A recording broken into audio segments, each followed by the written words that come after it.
Mas mabigat po yung krimen doon. Libo-libong pinapatay niya sa mga kababayan natin. Na isa pang karumal-dumal na krimen na pinalagpas po ng mga supporters ni Duterte. No? Kaya sana po mamulat na tayo. Hindi na pwedeng ganito ang kalakaran sa bansa natin. Sige po, mamaya tunghayan natin yung kaso po ni former President dyan sa ICC. Pero just again, para just to refresh our memory po, Senator Sani, I remember itong kaso na iniharap ninyo, natatandaan ko ito, nagkahamunan pa kayo ni Attorney Sale, di ba? Doon sa pagpunta roon sa bangko, no? Ito ba ay during the campaign period mo isinampa before manalo ang dating Pangulo? Opo, Manong Ted. Naibigay sa akin yan late April, yung mga dokumento na yan, mid-April, thereabouts. Mm-hmm. Then, nung pinag-aralan namin, na-validate namin, sinampa namin yung kaso ng Mayo bago pa siya manalo. Mm-hmm. At bago pa niyan, naghamon po, si Digong mismo ang naghamon na magkita-kita kami doon sa BPI Julia Vargas. Mm-hmm. Hindi siya sumipot po ako. Tapos si Panelo, ang pinadala niya, merong special power of attorney. Ngayon, kausap namin yung bank manager mismo, sinasabi, pwede kami magbigay ng statement of account para makita nyo. Pinigilan ni Panelo yon. Wag yan. Hindi yan ang hinahanap ko, yung certification. Kaya lumabas siya sa media noon, hindi pa rin mabibigay ng BPI. Sinungaling kasi magbibigay na ng statement of account noon, kaso pinigilan niya. Ibang certification hinihingi niya. So, again, nabola na naman yung mga kababayan natin. Lumagpas yung eleksyon, panalo na siya, tapos hindi na bumalik yon yung certification na yon. Tapos ganito po, kinalaunan, yun pong isang account manager na naghahawak no account nila Digong, ginawang SSS president ni Digong as a reward dun sa mga pag-handle ng mga accounts nila. So ganyan po ang nangyari. Yan po ang kitang-kita. Kaya maliwanag po sa akin itong mga krimen na to.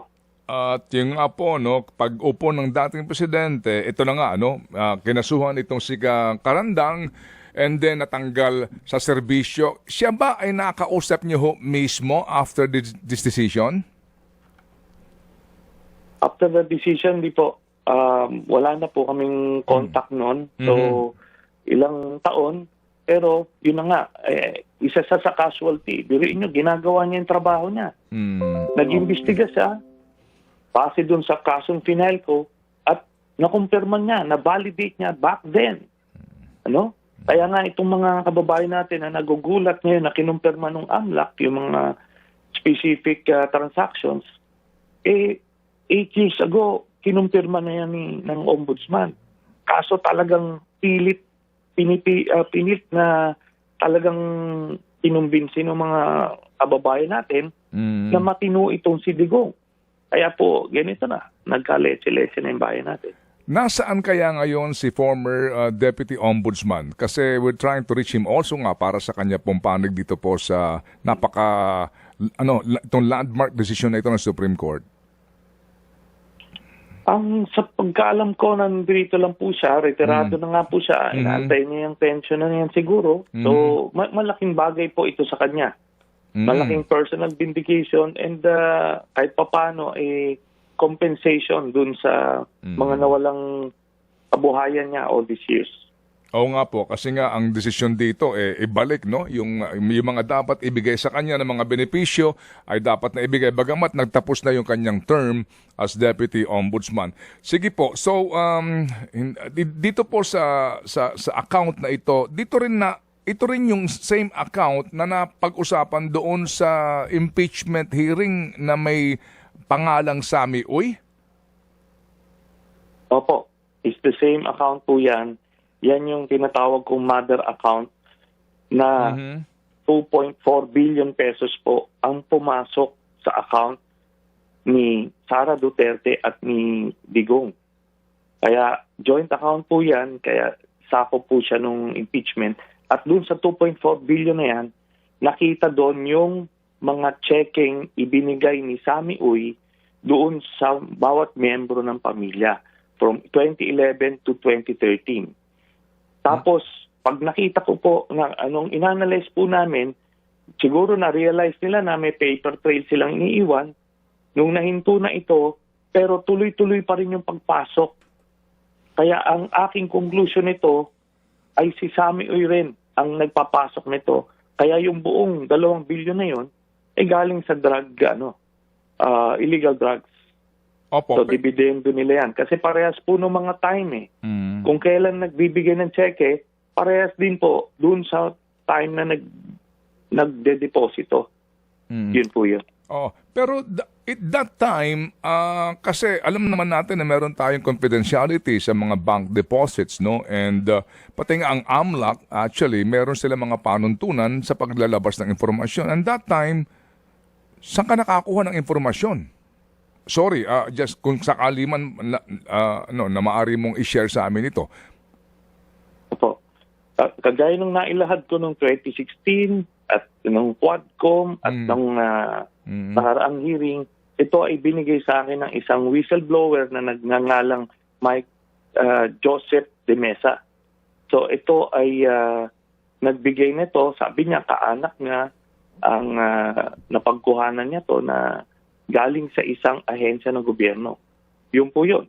So binet ko yung informante, binet ko rin yung contents. So in this case, nung na-validate na yung contents, so nag-focus na ako sa contents. And that time, magkano yung laman balance ng account na iyon dito sa bangkong ito sa Pasig? Hindi po kita yung balance. Ang kita lang po yung mga transaksyon na malalaki na pumasok. Okay. Yun lang po. Oo. Sige. So, ngayon bahagi na ito, no? Nasama ito sa impeachment discussion simply because joint account ito umano ni VP Sara at ng dating Pangulo. Opo. At ito po yan, Manong Ted. Simulat sa pool na nilabas ko yan, wala naman pong nag-deny sa bawat miyembro ng pamilya ng Duterte. Sinabi ko, inakusahan ko sila, binigyan kayo ng cheque ni Sammy Uy na drug lord, na konektado kay Michael Yang, tong si Digong, Sara, Pulong, Baste, Hanilet, joint with Kitty. Ni isang beses, hindi po nila dininayan. In fact, inadmit ni Digong mismo yung account, the existence of the mother account. But none of them, all these years, denied yung allegation ko na yan. Sa ngayon, kayo ba nakausap na ng mga possible prosecutors sa impeachment ni VP Sara kung kayo'y magiging isa sa mga testigo nila? Opo, naabisuhan na po tayo na magiging testigo tayo sa sa darating na impeachment trial. Okay. Opo. And then, sa inyo bang pag-testify na ito, Senator Sani, kung mamarapati lang po ninyo, maliban ba dito sa publicly, inyo nang nailahad mula noon hanggang sa nakdaang hearing, meron pa ba kaming dapat na abangan? Yun na lang pong specifics ng mga kasi marahaba po yung mga listahan ng transactions na yun eh. Marami pang hindi nakita yung mga kababayan natin na isang araw more than 300 million ang transaction ang inilabas nila. Tapos ang total na winidraw niya na walang dineposit ay mahigit 500 milyon. So talagang malaki ang transaksyon nandito. Hindi po ito yung sinasabi nilang labas-pasok. Kahit labas-pasok pa yan, malalaki amounts, pero in one particular stretch, puro withdrawal na kilalaki ang ginawa nila na walang pumasok, walang deposit, puro withdrawal na mahigit 500 milyon. So, doon mo makikita na at the very least, talagang 500 milyon at any one time ang balanse doon. But it could be more. The fact na pre-nomote yung account manager nito ginawang SSS president. Ibig sabihin talagang kakuntsaba ito. Tapos makikita nyo, pag tinotal mo yung pumasok at lumabas, mas malaki yung lumabas. So ibig sabihin nito, nagde-deposito sila ng below the threshold na 500,000. Kaya marami pa hong madidiscover dito na magugulantang mga kababayan natin. Okay, sige nga. Sabi nga natin, kung meron pa tayong dapat abangan, ito po ang aming pong aabangan. Ngayon, Senator Sani, dito po sa ICC, meron pong mga panayam nga sa inyo na may tinutukoy kayo na mga tetestigo. Kasi nga sa aming panayam din sa mga abogado po ng mga biktima po dito, maingat nga sila sa pagbabangkit. Kumpirmado na ho ba talaga sila Matubato at sila itong si Las Cañas ay testigo na po ng prosecution laban kay dating Pangulo? Opo, si Las Cañas tapos na po yung testimonya niya. Meron po kasing provision sa ICC na kapag ikaw ay at risk yung buhay mo para hindi ka itumba before the trial, kinukuha na yung testimonya. So, yung testimonya niya, pinasok na po yan. 7 araw po siyang krinosik sa amin ng mga abogado, court-appointed lawyers ni Digong kasi hindi siya nagpa-participate nung panahon na yon. Tapos itong defense lawyers. So pagka nagsimula po yung trial, ipapasok na lang into the records yung testimonya niya. So tapos na yon. Ganon din po kay Matubato. Tapos meron pa pong mga members ng hit squad na nandoon na sa witness protection nila. So si Garma, nandoon na rin po. So marami pong mga testigong nasa witness protection ng ICC.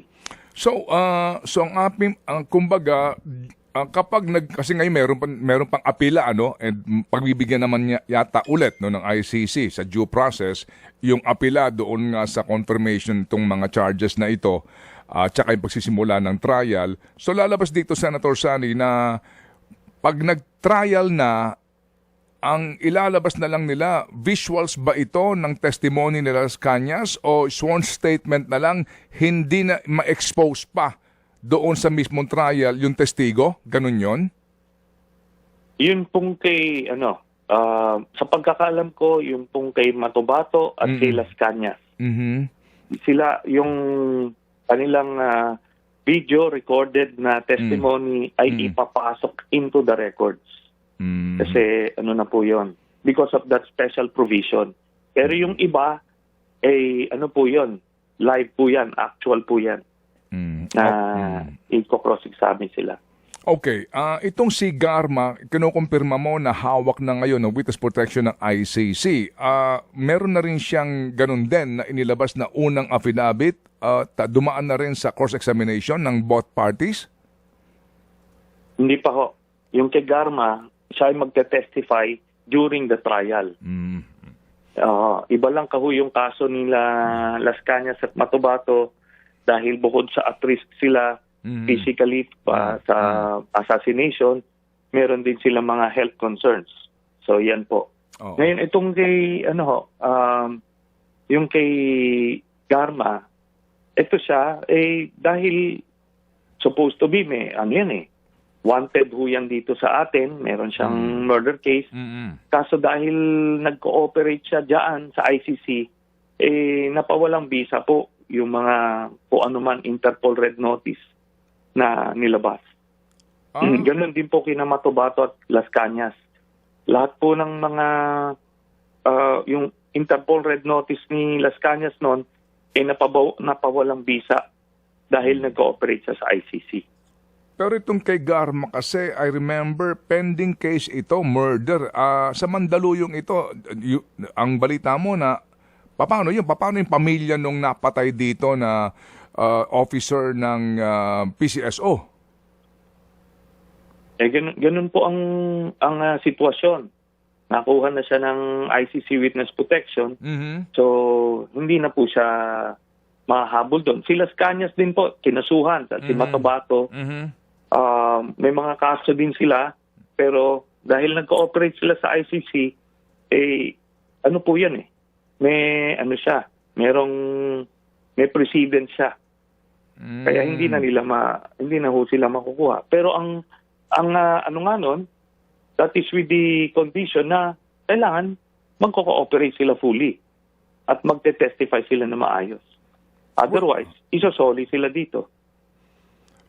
Well, sige po, kasi anyway, siguro iba namang pong usapin yun, yung jurisdiction nga ng ICC sa mga Pilipinong ito, pero yung pending case nila sa mga regional trial court dito sa Pilipinas, yung ang ating, ito yung katanungan siguro din ng iba kung ma-absuelto ba sila kasi iba namang proceedings sa ICC, Senator Sani, no? Hindi ho sila ma-absuelto sa mga kaso dito. Pero the fact remains na nandoon na sila eh.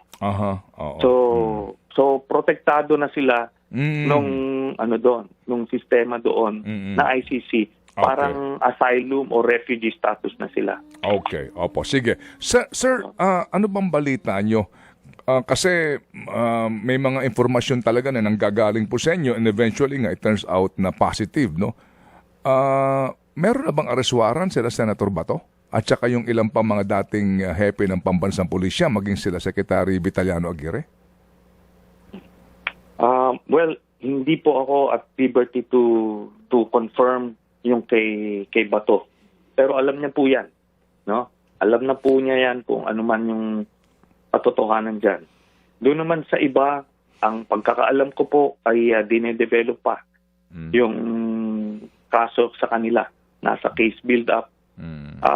Pero ang hindi na po siguro aabot kina Aguirre at doon sa iba hanggang kay Albayalde na lang po siguro at kay Bongo. Opo. Sige. So, you cannot confirm nor deny yung kay Senator Bato, pero you can confirm na meron pong ongoing ngayon na mga pagbubusisi pa kung maglalabas ng arrest warrant laban sa binanggit po ninyo na sila Ginoong Albayalde o maging kay Senator Bongo. Opo. So, yun po yung ongoing investigation. Hindi huminto yung prosecutor nung nahuli si Digong. Tuloy-tuloy po yung kanilang investigasyon. Kaya, pero sa nakikita ko lang po ay baka aabot lang kay Albayalde. Opo. Kay Senator Bongo kaninyo? Bongo and Albayalde. Kay VP Sara, nung siya ay nag-mayor pa, kasi meron kayo din binabanggit na merong, saan nyo na humanggaling? Kay VP Sara po? Hindi po, unfortunately, hindi po kasama sa may issue ng warrant si VP Sara.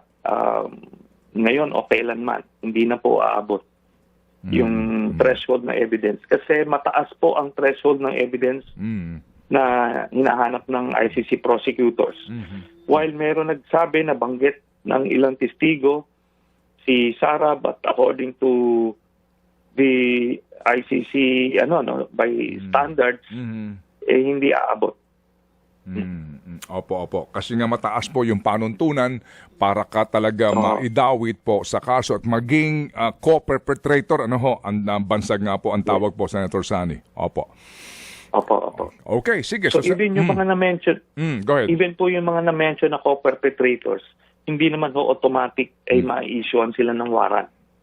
So, in fact, yung iba doon ay binibigyan ng pagkakataong mag-testigo. So, yung mga except kay Bongo, Bato, Digong, all the rest, pwede pa sila mag-testigo para matanggal sila doon sa kaso. So, yun po ang condemn. So, yung mga nababanggit doon, pwede pong mag-apply para sa kanilang sariling witness protection program ng ICC, Senator Sani. Opo. Yes. Sige. So, Senator Sani, salamat sa inyong panahon at kami po aantabay dito po sa mga development na ito na ating po pinag-usapan. Thank you, sir.